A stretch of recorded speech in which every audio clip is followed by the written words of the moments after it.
The Secret. Hello there. Welcome to Bible class lesson number 4, The Work of the Holy Spirit, part 2.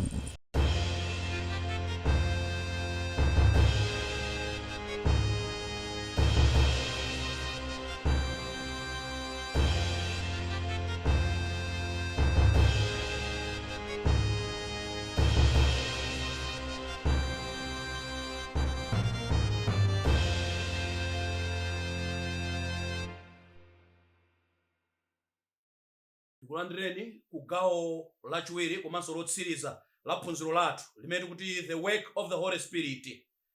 The work of the Holy Spirit, ntchito ya mzimu woyera. Tipemphere. Atate mu dzina la Yesu Khristu, pamene tikupitiriza phunziro lathu tikusowani kuti mukhale nafe. Pitirirani kuti phunzitsa ku chifuniro chanu mu dzina la Ambuye wathu Yesu Khristu tapemphera. Amen. Potsiriza gawo loyamba tidalekeza ndi kuyankha funso ili. Funso lake nalo kuti what are some of the works of the Spirit of God? Ntchito zina za mzimu woyera ndi ziti? Tinayankha ndi Yohane chapter 14 verse 26, tinali pa Yohane chapter 16 verse 8, ndi tinali pa Yohane chapter 6 verse 16 verse 13. Pamene makamba kumafotokoza kuti adzafotokoza za zinthu zimene zili mkudza. Danena kuti mzimu woyera azachita zimenezo. Verse 14 Bible ikufotokoza motere ntchito yake ya mzimu woyerayo akafika iyeyo adzalemekeza ine. Yesu akuti mzimu akabwera adzakhala odzichepetsa, adzalemekeza Yesu chifukwa adzatenga zamwa ine nadzalalikira kwa inu. Akuti mzimuyu adzangotenga zimene Yesu ananena nkumatipatsa ife, sazabwera ndi zanyuwanayi. Consider the blessing that the Spirit will bring. Number 1, he will teach you all things. Azakuphunzitsani zonse osasiya zina. Number 2, bring to remembrance the teachings of Christ. Azatikumbutsa zonse zimene Yesu ankaphunzitsa. Reproves sin in the life. Apa papo kuti zimene Yesu ankaphunzitsa azatikumbutsa. Ine ndimachita chisoni kwambiri pamene tafika pano mene dziko likutha. Yesu amatha kulankhula. Yesu Yohane chapter 14 verse 15, Yohane 15:14, ngati mukonda ine sungani malamulo anga. Muli abwenzi anga ine olankhulatu Yesu ngati muchita zimene ine Yesu ndikulamulirani. Nditi makatenga vesi la Paulo, si Yesu Pauloyo, ndipo mzimu ntchito yake ndiyo panga amplify zimene amalankhula Yesu. Paulo mzimu wamuuza kuti anene chinthu ife sitinachimve bwino fa Paulo sanalakwise. Nditi makanena kuti Paulo uchakutanthauza kuti malamulo anatha, tangopulumuka mwachisomo. Pamene mzimu woyera sanakachita zimenezo, sangatsimikizisa anthu kuagwiritsa anthu chinthu chokuti chisutsane ndi zimene Yesu ananena, ndi kuti si mzimu woyera. Fanina funsa pa bwenzi lina kunena kuti kodi iweyo ukugwira chimene Paulo wanena, koma ndikakufotokozera mmene chinthu chimene chikutanthauza mmene tikufotokozera ine zikugwirizana ndi zimene Yesu ananena, koma mmene ukumasulira iwe zikusemphana ndi zimene Yesu ananena. Ndiye kuti iweyo pakati pa Paulo ndi Yesu amene umayenera kutsatira ndani? Alaya koma ine ndasankha kuti nditenge zimene wanena Paulo. So iwe anakufera ndani? Chifukwa ndikukhulupirira kuti pa chipembedzo opulumutsa munthu ndi Yesu. Liwu limene Yesu wanena limene likhala losavuta kumva kusiyana ndi zimene Peter akunena kuti Paul kwa munthu amene sakumumvetsetsa amasochera naye. Ndapa kuti mzimu will bring to remembrance the teachings of Christ. Mzimu azatiphunzitsa kuti Yesu anati munthu ngati sabatizidwa ndi kukhulupirira sazalowa kumwamba. Fana pafika nthawi zimene zipembedzo zachosa ubatizo ulibe ntchito na bwana ukunena malilime. So zimene Yesu amanena pano we are disqualifying them. Yesu ananena I am the Lord of the Sabbath. Asanabwere ali kumwamba ananena remember the Sabbath. Muona kuti zimene Yesu amalankhula pano pati kuzikankhira uko. The mzimu will bring to remembrance the teachings of Christ. Reproves sin in the life. Mzimu azadzudzula za tchimo. Mzimayi sanavale bwino mzimu adzudzula. Ana sakuleredwa bwino, sakupereka ulemu kwa makolo, mlaliki ngatali ndi mzimu alangizana adzudzula.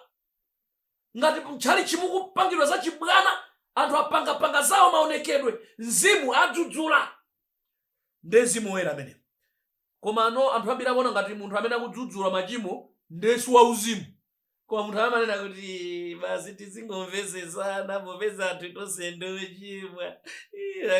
Amene ndi amaoneka wauzimu akuti. Kumene ndikuchenjera kwa Satana. Ndakuti mzimu guide into all truth.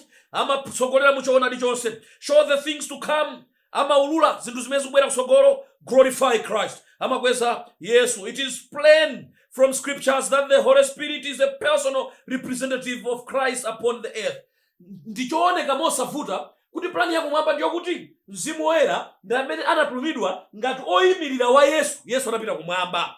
If any church, ngati mpingo uliwonse kapena chalichi, attempts to put man as a special representative of Christ in the place of the third person of the Godhead, nkuzayika munthu kunena kuti uyuyu ndi amene akhala oyimira Yesu m'malo mwa Mulungu pakati pathu, vicar of Christ, nkunena kuti uyu ayimira Yesu. It will be making an attempt to put man in the place of God. Ndi njira yofuna kuti ayesere anthu kumupanga munthuyo akhale Mulungu. Chotero Mulungu sanasiye Petro pa dziko lapansi kuti akhale oyimira m'malo mwa Yesu. Sanasiye wina aliyense ku chipembedzo chilichonse kuti akhale oyimira m'malo mwa Yesu. Mulungu anatumiza mzimu ndi oyimira Yesu nthawi yathu ino. What role did the Holy Spirit have in the compilation of the scriptures? Kodi mzimu woyera tuthamange ifa cha nthawi anagwira ntchito yanji pamene Bible limalembedwa? Anatenga mbali yotani? Petro wachiwiri chapter 1 verse 21.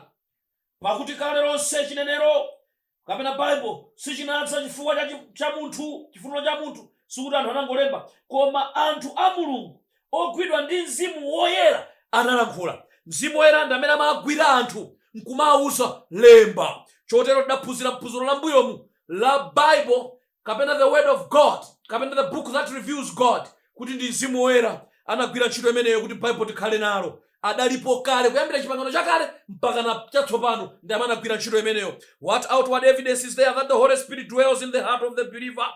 Tingadziwe bwanji mukhalidwe la munthu kuti mzimu woyerayu tikumphunzirayu ali mkati mwa munthu? Anthu amaona ngati mzimu woyera akakhala mwa munthu ndesavutika kulankhula zilankhulo za masiku ano zimene timati malilime kusokoti zaziphunziranso zilankhulozo kuti kodi ndizenizeni kapena nzotani. Komano akuti mzimu akakhala mwa munthu timadziwira chani? Faina amaona ngati akamati rasakashandarabata pakasatasutu ndiye kuti ndi mzimu woyera chizindikiro chimenechi. Bible kuti chani? Verse Galatia 5 verse 22. Koma chipatso cha mzimu chimene mzimu amapatsa as a fruit munthu akatembenuka ndicho chikondi. Amakhala wachikondi, akaona anthu akuvutika amathandiza, kugawa zinthu, kuthandizira. Chimwemwe amakhala okondwa. Mtendere amakhala ndi anthu onse. Kuleza mtima, sapya mtima, sakhala wankhondo. Chifundo amakhuzidwa, anamasiya kumana nawo anthu ovutika. Kukoma mtima amakhala munthu othandizira pa zintchito, pa mautumiki. Chikhulupiriro amakhala okhulupirira, ngakhala wagwa m'mavuto amadziwa kuti Mulungu kayenda dwala kayenda sowa andisamalira. Verse 23 tingonjezera. Chifatso, munthu wa mzimu woyera amakhala ofatsa, sapanga zinthu mwaphuma ayi, amadekha. Chiletso amakhala oziletsa, amatha kuziwa uyu ndi mwana wanga ndisapange naye zimenezi, awa ndi abale anga ndisapange nawo izi, uyu ndi wachinansi sindikuyenera kukhala naye motere, ana wanga masiye sindikuyenera kupanga nawo motere. Ameneyo ndiye munthu amene ali ndi mzimu woyera. Amakhala ndi chiletso. Sketi yafupika nsayivale, chovala ichi nchothina udyo nsachivale, iyayi ineyo ndiopemphera nsaoneke chonchi.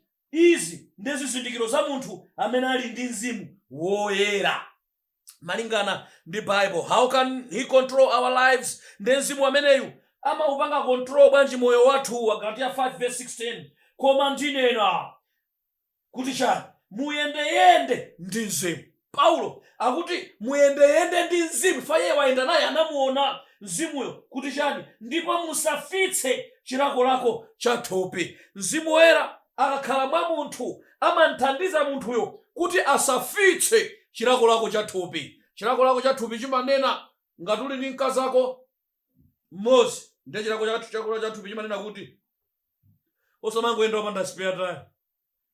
chimenecho ndi chilakolako cha thupi. Chilakolako cha thupi Mulungu akanena kuti chisi chakudya, nkhumba si chakudya malingana ndi Mulungu, mbewa si chakudya malingana ndi Mulungu. Ukapita ku Levitiko, chilakolako cha thupi manena kuti ganda meima kumeramo koma iliwe thupi limafuna chinthu chimene Mzimu akuletsa chambayi malingana ndi Bible. Thupi leli manena kuti ndendikhala bwanji ili ife silingagona osabanda mani. Ndiye thupi limenelo ndakuti uyende ndi Mzimu. Ntchito ya Mzimu ndikuletsa zilakolako za thupi.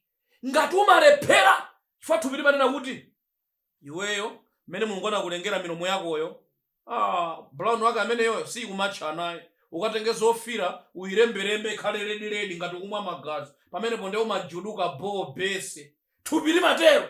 Mzimu amati ayi, imeneyo ndi bearing false witness. Chifukwa Mulungu adakulenga munjira yonena kuti uzionetsera ulemerero wache ndi milomo yako ya brown, ndi maso ako mmene alilimo. Koma ukatenga zina zake nkuzakoleka ukuzalembalemba umakhala kunena kuti ineyo ndikufuna ndizilenge motere, inu Yehova simunalenge bwino. Ndi Mzimu amalesa kuti you are not God.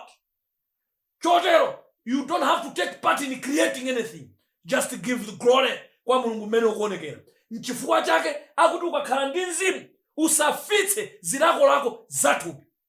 Thupi limanena kuti iweyo mani ukuyenera panopa mmene nthawi ilili zoti ungamakhale pa khomo nthawi inoyo yayi. Nthawi inoyo ndiyo pita kumowa mkamwa uthime iweyo, ndipo ukalezera ukamaziza ndima muja ukamayenda umafira mtasa, ndimeyo ndiye thupi.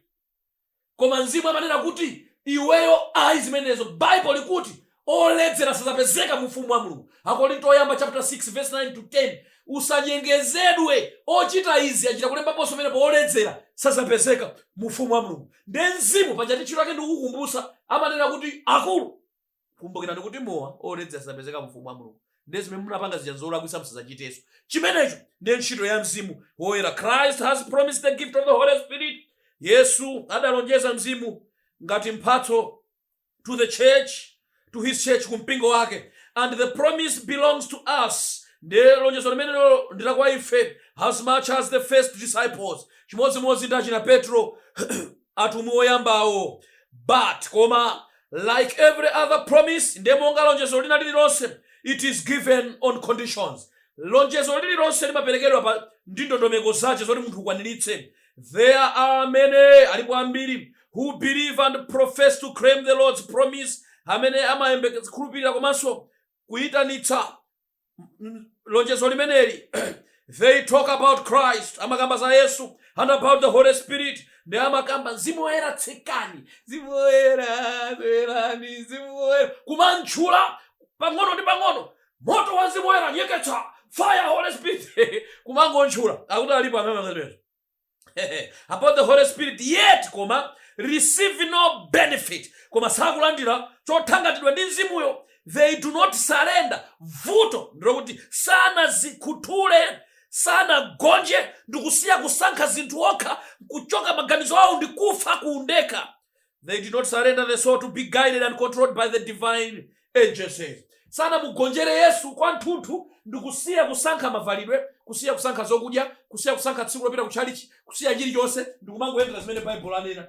Ndiye ukakhala kuti sunagonjere Mzimu, sunagonjere Yesu, sunafe ngati Paulo mene akunena, Mzimu woyera sabwera pa iwe, ndiye Satana ndi dolo amabwera ndiye ndi chiwanda. Ndipo peza Bible kuti chenjerani, chifukwa Satana naye azionesera ngati ngelo wakuunika.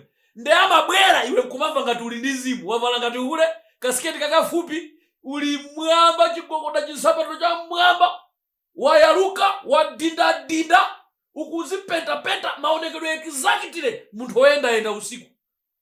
Koma iwe uli nchalichi, ndiye ukupemphera ukulira, uli Yesu, inu baba, ndiye umamva mtima mwako Mzimu amalowa wa Satana uja pa atichenjera naye amakhala ndi Mzimu wakuunika. Ndiye umamva ndo basi china chake ngati chikugwira, ndiye basi kumalira ati pamene mundi kuti Mzimu wamulowa chakulowa ndichiwanda se. Chifukwa malingana ndi Bible akunena kuti Mzimu uyuyu nawo wa Yesu amalowa kwa anthu amene anafa kuundeka, analapa zenizeni, sayendeseranso moyo wawo zimene iwo akuganiza. Napa nkhani ya Bible likakuuza chinthu bwinobwino, msikana asavale chamamuna kapena mzimayi aziveke ndi chamanyazi.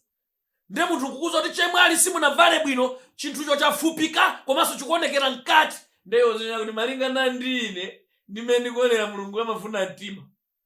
Za malingana ndinezo ndezo safa kundekazo. Nde Mulungu ndimafuna kuti mzimu salowa mwa anthu otero. Ngakhale uzimu chulachula Holy Spirit bwerani, Holy sabwera. Nde Satana apozo akufuna mzimu koma mzimu sapita apo amathamanga ndikubwera iyeyo.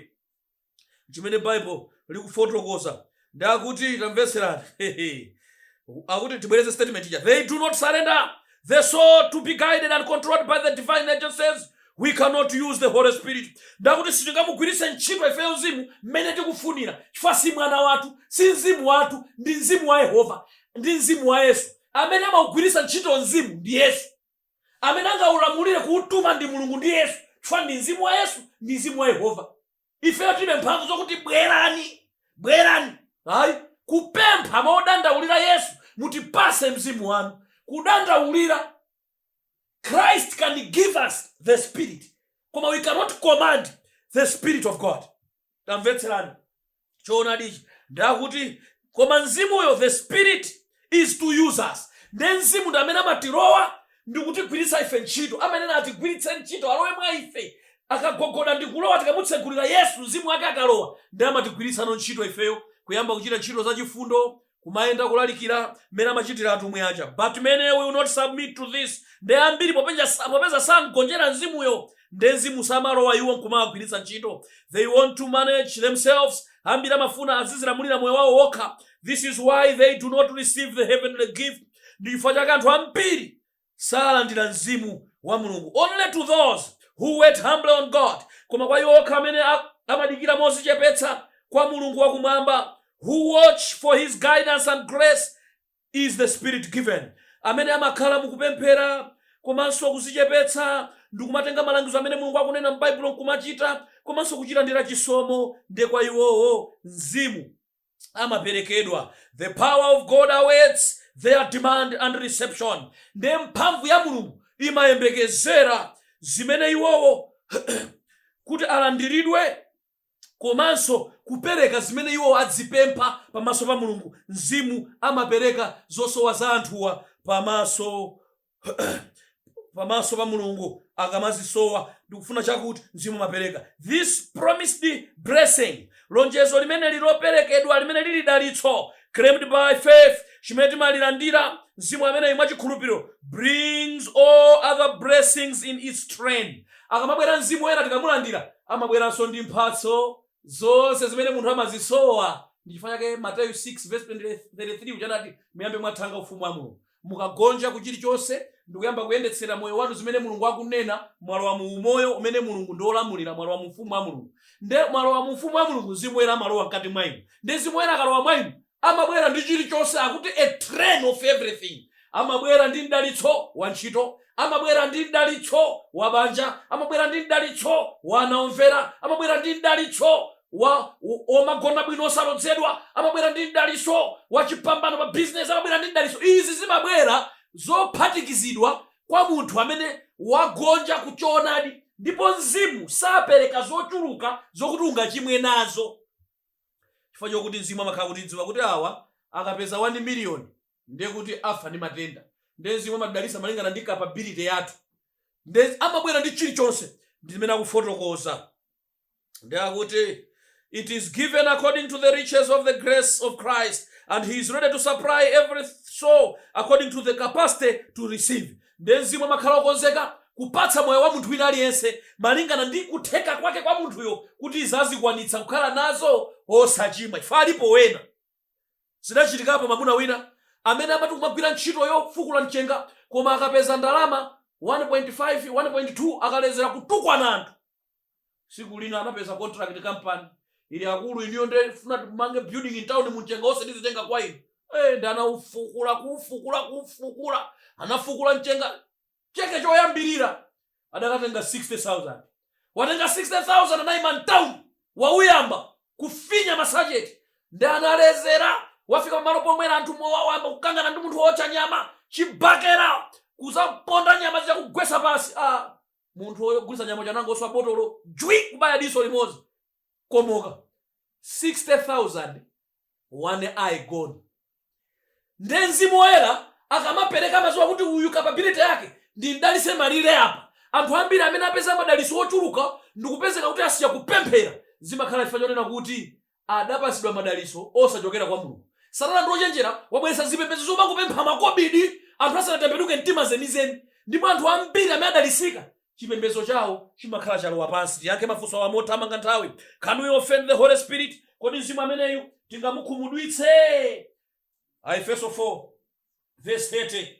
Ndipo musamvetse chisoni Mzimu Woyera wa Mulungu, amene munasindikizidwa chizindikiro mwa Iye kufikira tsiku la maomboledwe, kuti tidzapulumutsidwe, kuti tidindidwe the seal of God. Chifukwa dziko likamata ena adindidwa the mark of the beast 666 lemba la chirombo, komano ena akuyenera adindidwe the seal of God. Ogwira ntchito imeneyi malinga ndi Aheberi chapter 10 verse 15-16 ndi Mzimu Woyera. Ndakuti tisamukhumudwitse, chifukwa akakhumudwa sayigwira ntchito imeneyo pa ife, amakhumudwa chifukwa chani? Mzimu Woyera timamukhumudwitsa akamatitsutsa tsiku limenelo ufuna kapanga chigololo koyamba amakuwuza kuti ayi umatsutsika.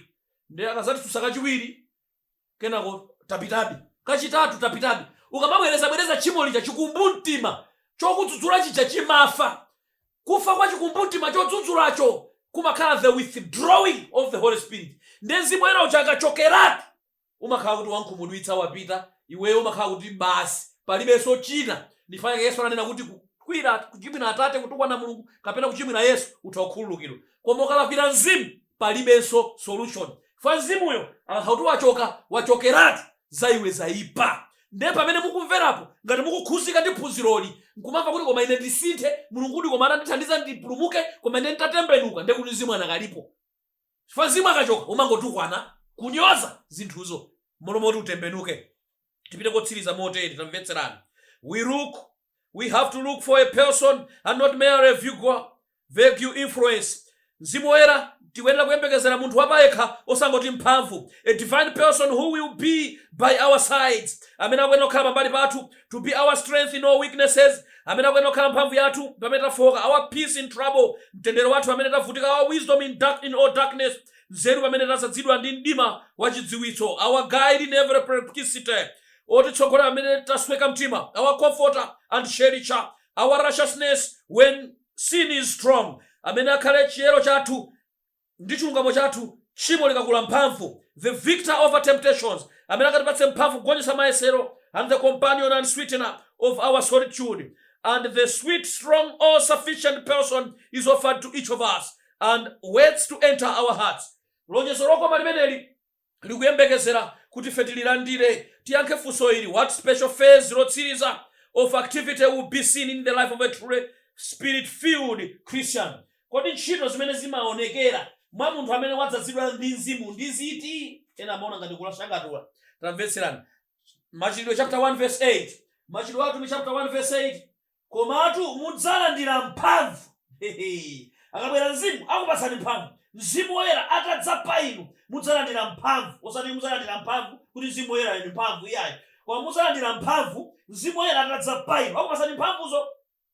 Ndipo mudzakhala mboni zanga mu Yerusalemu ndi mu Yudea lonse ndi mu Samariya kufikira malekezero a dziko. Tingomaliza Mateyu chapter 28 verse 19 to 20. Mateyu 28 verse 19 to 20. Tifoto tiyankhire malizire fundo imeneyo pamodzi. Chifukwa chake mukani pamene mwalandira Mzimu, phunzitsani anthu a mitundu yonse ndi kuwabatiza iwo m'dzina la Atate ndi Mwana ndi Mzimu Woyera, ndi kuwaphunzitsa asunge zinthu zonse zimene ndakulamulirani inu. Ndipo onani ine Yesu ndili pamodzi ndinu masiku onse kufikira chimaliziro cha nthawi yapansi pano.